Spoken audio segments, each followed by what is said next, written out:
मैं अभी बॉम्बे गया,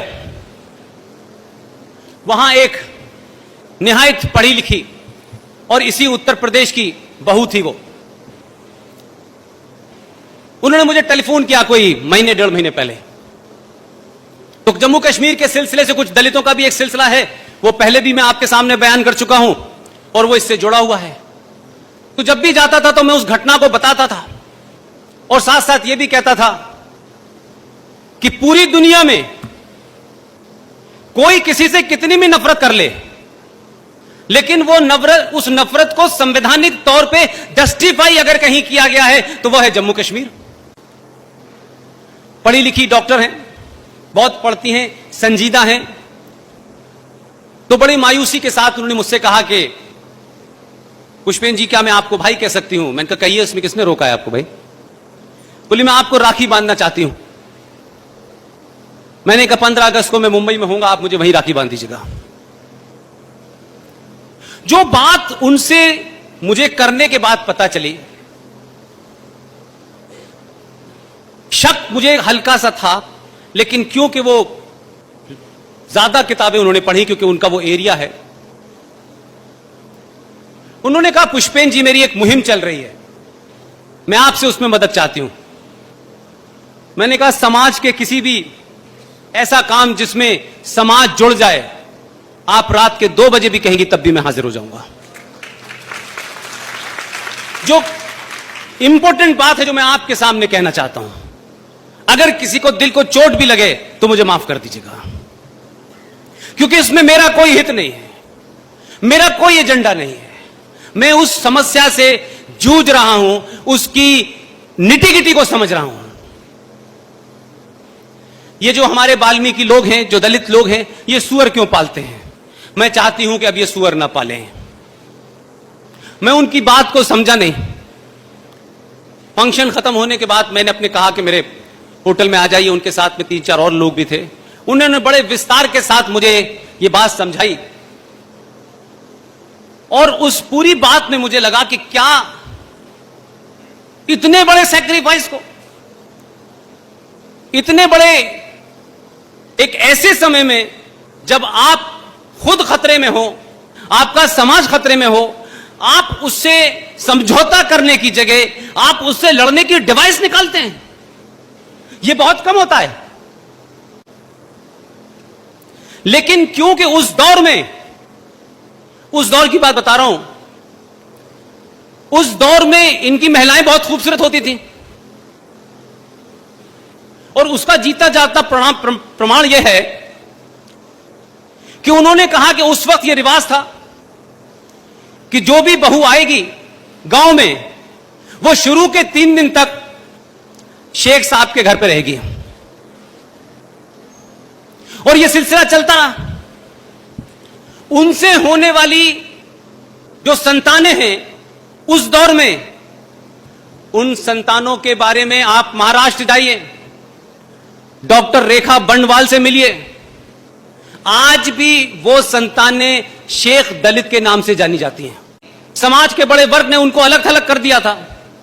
इन्होंने कहा कि हमारी बहू बेटी शेख साहब आपकी 3 दिन के लिए दुल्हन तो बनेगी, लेकिन क्या हमें यह इजाजत है, क्या हम ये, आप इसकी हमें छूट दे सकते हैं कि जो हमारे कुल देवता हैं उसकी हम पूजा करने के बाद इसको हम आपके सुपुर्द कर देंगे।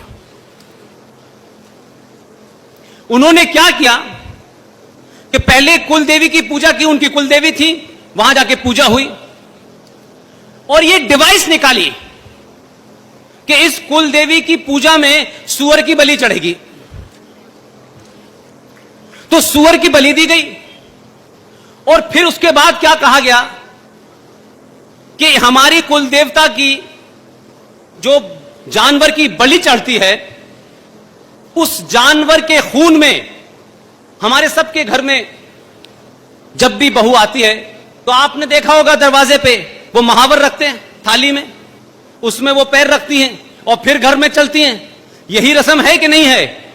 उन लोगों ने कहा कि जो बलि है जानवर की, जो हमारे कुल देवता ने ली है, हमारी ये बहू इसके खून में अपने दोनों पैर गीले करेगी और जिसके भी घर जाएगी ये ऐसे ही जाएगी सबसे पहले। और ये सिर्फ उन्होंने करा नहीं, इसे करा और ये जानते हुए कि ये खबर पता चल जाए, इसका ढिंडोरा भी पीटा। और जब ये खान साहब को पता चल गया कि सुअर को काटा गया है और उसके खून के पैर इसमें हैं, ये मेरे बिस्तर के पास आ जाएंगे तो अल्लाह मुझे तो वैसे ही खारिज कर देगा, तो पहली फुर्सत में ये रस्म उसी दिन से बंद हो गई। तो जो हजारों साल से जिनके पास ऑप्शन थे, जिनके पास ऑप्शन खुला हुआ था अब्दुल्ला की तरह, उन्होंने उस ऑप्शन को नहीं चुना। वो आज भी हैं।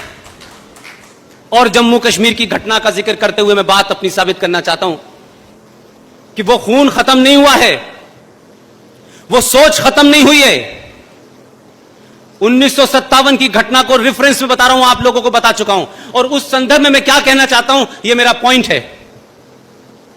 1957 में उस वक्त जो शेख थे 1200 साल पहले, मुझे उनका पता नहीं, लेकिन ये नकली शेख कश्मीर में जो हैं, कन्वर्टेड जो हैं, जिन्होंने तलवार के दम पे नई शलवार पहन ली है, इन्होंने क्या किया, इनको लगता था कि हम जितना अत्याचार करेंगे उतना ही होगा। तो शेख साहब के उस सूबे में 1957 के अंदर दलितों ने, वहां जो लोग सफाई का काम करते थे वो दलित नहीं थे, वहां हड़ताल हो गई, महामारी फैल गई, तो शेख साहब है, करते हैं, बाकी कुछ नहीं करते। तो आप सोचिए कि बख्शी गुलाम मोहम्मद साहब, जिनके नाम के आगे मोहम्मद लगाए, उन्होंने अपने कैबिनेट के 2 लोगों को भेजा कि भाई जाइए, हिंदुओं में कोई कम्युनिटी होती है वो ये गंदगी साफ करती है, उसको लेके आइए। उनके 2 कैबिनेट मिनिस्टर गए गुरदासपुर, पठानकोट और अमृतसर, और 200 वाल्मीकि लोगों को लेके कश्मीर में आए, और उनसे यह वादा किया गया कि आप यहां रहिए, हम आपको नागरिकता भी देंगे, हम आपको नौकरी भी देंगे। मैं उन तमाम लोगों से मिला हुआ हूं इस 35A के दौर में, सबको गले लगाया मैंने। आप सोचिए जरा, 1957 के अंदर तो भारत के अंदर इंग्लिश सिस्टम भी नहीं आया था। उस वक्त की क्या प्रथा थी कि वो शेख साहब की गंदगी जो दिन भर वो अपने पेट में इकट्ठी करते थे, वो दलित सर पे रख करके उसको शहर के बाहर डालने जाते थे। ये 1957 की घटना है। पूरे देश में इस प्रथा को, सर पे मैला ढोने वाली प्रथा को समाप्त कर दिया गया, लेकिन जम्मू कश्मीर में भारत का कानून नहीं चलता, मानी थी। उनको 1957 से लेकर के उनकी 5वीं पीढ़ी आ गई है। उनके बच्चे आज राष्ट्रीय चैंपियन हैं, एमबीबीएस करके डॉक्टर बने हुए हैं, एमबीए करके बने हुए हैं, इंजीनियरिंग करके बने हुए हैं। कितना दबाव आर्थिक और मानसिक और सामाजिक रहा होगा कि वो भी पिछले 60 साल से न तो वोट दे सकते थे, न उस राज्य में उनको नौकरी मिल सकती थी। लेकिन आप सोचिए जरा, इस हिम्मत की दाद दीजिए, इस बात को सराहिए। मैंने वो सीन अपनी आंखों से देखे हैं, आप सब लोग विजुलाइज कर सकते हैं इस बात को। उन लोगों को पिछले 70 साल से लगातार यह कहा गया कि अगर आप इस्लाम कबूल कर लेंगे तो फिर हम आप।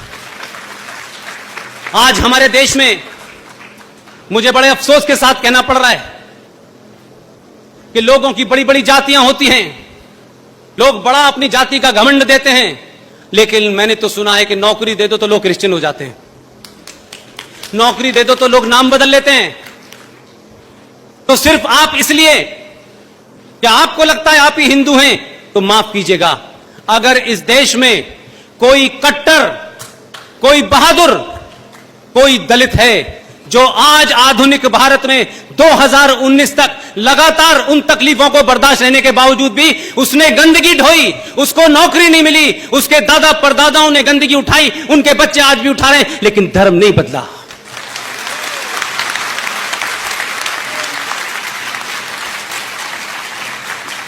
इसलिए मैं आपसे कहता हूं, प्रकृति भी और जिसे आप भगवान कहते हैं, वो मौका जरूर देता है आपको। ऐसा नहीं है कि मौका नहीं मिलता। यह तो ऊपर वाले की ताकत और आपका पुरुषार्थ और इस देश के लोगों को सही समय पे सही चीज याद आ गई। नहीं, इतिहास का ये जो घड़ी है ये भी वैसे ही चला जाता जैसे पटेल जी के समय चला गया था। लिहाजा मैंने कई जगह कहा लोगों से कि कुछ नहीं कर सकते भाई। इस देश में एक बात आप याद करके रख लें, किसी भी जाति के आप हों, आप अगर अपने परिवार में अपनी बेटी या अपनी बेटे को इग्नोर कर देंगे, उसको यह एहसास कराएंगे कि तुम महामूर्ख हो, तुम्हें कुछ आता नहीं है, तुम चुप बैठा करो। आज आप 8 साल के बच्चे से जरा कह के तो देख लीजिए ये बात। समय बदल गया, हम सबको बदलना है। इसलिए ये जो बार बार रफीक साहब के घर जाकर के सेवइयों की ईद खाने जाते हैं, मैं कह रहा हूं कि रफीक साहब के घर जाएं, ईद की सेवइयां खाएं या ना खाएं, लेकिन हफ्ते में दलित के घर का पानी जरूर पी के आएं। आप उनको नौकरियां दे दीजिए, ये तमाम सारी चीज हैं, लेकिन इंसान की एक भूख होती है, उसको नौकरी और पैसे से ज्यादा उस समाज के अंदर इस बात की कुंठा रहती है कि मुझसे क्यों नहीं गले मिलते, ये उनसे क्यों गले मिलते हैं, मुझ में क्या कमी है। वो हमेशा आपको दूर करेगी। उनको नौकरी नहीं चाहिए, उनको पैसा नहीं चाहिए, सिर्फ एक बार गले तो लगाइए। ये 22 करोड़ लोग जो आपसे अलग हो गए हैं, जो जय भीम और जय मीम के नाम से अलग हुए हैं, यही आपकी ताकत है। सिर्फ गले लगाइए, साथ ही सब ठीक हो जाएगा। आपको इसके साथ साथ मैंने इसीलिए कहा कि 1000 साल की गुलामी के रहने के कारणों पे जब आप चर्चा करेंगे, अकेले में करेंगे, सामूहिक करेंगे, तो ईमानदारी के साथ करिएगा।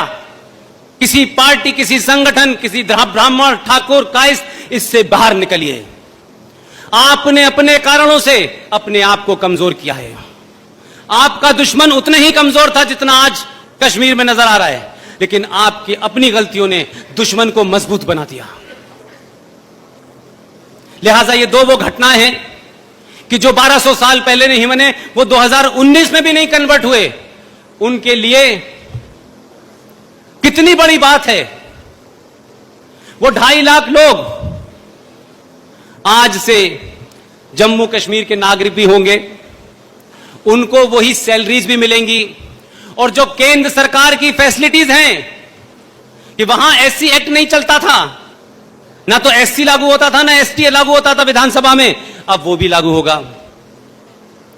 तो जो 84 सीटें हैं उनमें दलितों का भी शेयर होगा आज से।